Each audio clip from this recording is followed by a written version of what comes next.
मुल्क अजीज के अंदर बहुत से धर्म के लोग रहते हैं, बहुत से जाति बिरादरी में बटे हुए लोग हैं।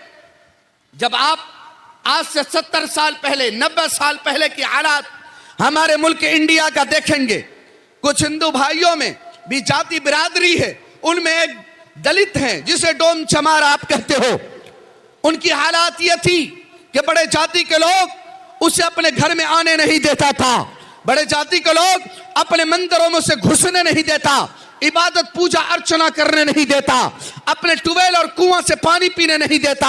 हाँ लोगों, अंग्रेज के आने से पहले टीपू सुल्तान रहमतुल्लाह अलैह के दौर में उस जाति की औरतें अपने सीने पर कपड़े नहीं रख सकती थी। अगर कोई कपड़ा रखना चाहती तो उसे टैक्स देना पड़ता, वरना उसके सीने आस्तन को काट दिया जाता था। वो तो दुआ दो टीपू सुल्तान रहमतुल्लाह अलैह को, जिन्होंने इन चीजों को बंद करवाया, और उसका अंग्रेजों का भी इसके अंदर बहुत सारा हाथ रहा कि नहीं, ऐसा जुल्म नहीं होनी चाहिए। मकतब के निजाम सही तौर पर अंजाम दिए जा रहे हैं और बच्चे सही तलफ़ुज़ के साथ कुरान मजीद की तिलावत को हासिल कर रहे हैं। मैं पूरे बिहार घुमा हूं प्रोग्राम की निस्बत से, मुझे सिर्फ 3 जगह ऐसा मिला जिनमें से आपका एक गांव है जहां पर बच्चे एक अच्छी तालीम हासिल कर रहे हैं, लेकिन मकातिब के निज़ाम और जगह देखने को नहीं मिलता। इसलिए नहीं क्योंकि इमाम एक होता है और गांव 100 घर की आबादी होती है, 100 घर के बच्चे 150 बच्चे के इमाम के पास जाता है पढ़ने के लिए।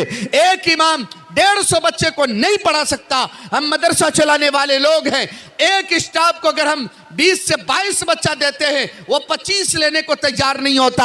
हालांकि पूरे दिन उसी पर मेहनत करना है, फिर भी 25 बच्चे लेने को तैयार नहीं होता।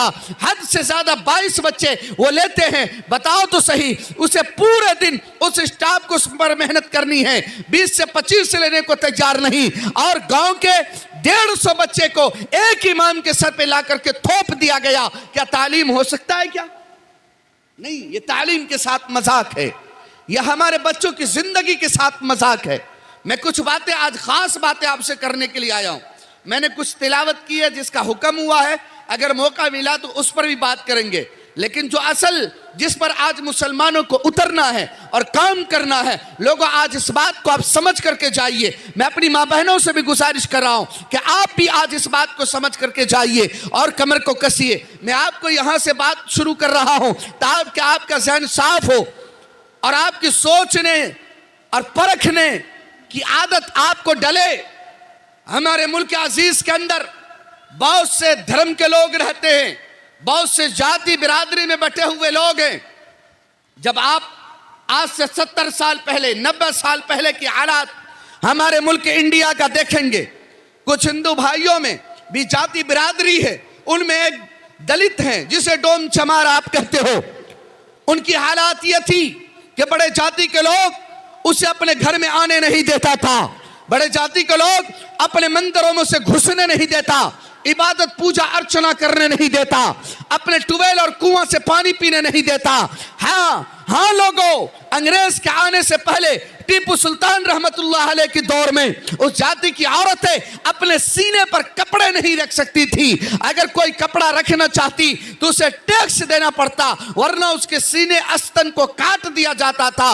वो तो दुआ दो टीपू सुल्तान रहमतुल्लाह अलैह को, जिन्होंने इन चीजों को बंद करवाया, और उसका अंग्रेजों का भी इसके अंदर बहुत सारा हाथ रहा कि नहीं, ऐसा जुल्म नहीं होनी चाहिए। लेकिन लोगों, जब उस कौम की यह हालत थी कि इंसान होने के बावजूद भी इसे इंसानियत का दर्जा नहीं दिया जा रहा था, बल्कि जानवरों के दर्जा में इसे ला करके रख दिया गया। उन्हीं में एक शख्स पैदा होता है जिसको दुनिया भीमराव अंबेडकर के नाम से याद करते हैं, जिन्होंने हमारे मुल्क अजीज का संविधान लिखा।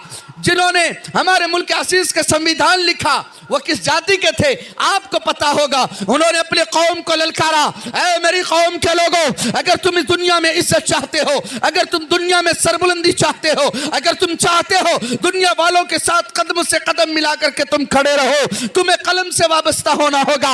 अगर तुम चाहते हो जो तुझे मंदिर में घुसने नहीं देता, जो तुझे पूजा अर्चना करने नहीं देता, जो तुझे अपने दरवाजे पर आने नहीं देता, अपने ट्यूबवेल और कुआं से पानी पीने नहीं देता। अगर तुम चाहते हो वो लोग भी तुम्हारे सामने आकर खड़े हो और सर झुका के खड़े हो और तुम्हें सल्यूट करे, तेरे लिए कुर्सी खाली करे, तो मेरी कौम के लोगों सिर्फ एक ही चीज है जो तुझे ये मुकाम दे सकती है, वो है कलम, वो है किताब, वो है एजुकेशन, वो है तालीम, वो है पढ़ाई। लोगों, जब उन्होंने ये नारे बुलंद किए, उनके कौम के लोगों ने बात माना। आज देखिए उनके कौम के लोग कहीं प्रोफेसर बनता है, कहीं आईपीएस बनता है, कहीं इंजीनियर बना, कहीं विधायक बना, कहीं एमए बना, कहीं एमपी बना, यहां तक के वजीर आजम भी बना, राष्ट्रपति भी बना, जब उन्होंने अपने बड़ों की बात मानी है।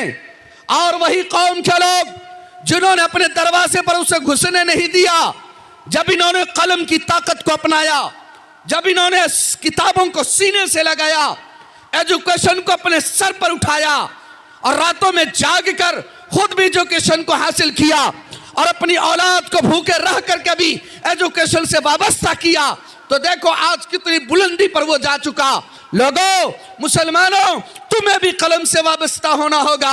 अगर कलम से वाबस्ता नहीं हुए, एजुकेशन से वाबस्ता नहीं हुए, तो याद रखो दुनिया में तुम्हारा कोई वजूद बाकी नहीं रह सकता।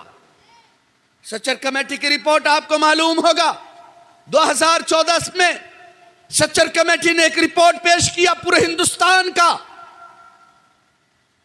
वो रिपोर्ट क्या था कि इस मुल्क अजीज हिंदुस्तान के अंदर बहुत सारी जात और कम्युनिटी के लोग और बहुत सारे धर्म के मानने वाले लोग रहते हैं। सबसे निचले 10 स्तर पर अगर कोई कौम जा चुकी है वो दलित है, लेकिन अगर उससे भी नीचे अगर कोई कौम जा चुकी है तो वो मुसलमान कौम है। बताओ ये हालात हमारे हैं कि नहीं? इस गांव में बताइए कितने मास्टर हैं, कितने इंजीनियर हैं, कितने आईपीएस हैं, कितने मौलवी हैं? पता चलेगा नदारत, क्योंकि मुसलमानों को इन चीजों में इंटरेस्ट नहीं है। लोगों, आपको रब्बे जुल जलाल की तरफ से जो पहला हुक्म दिया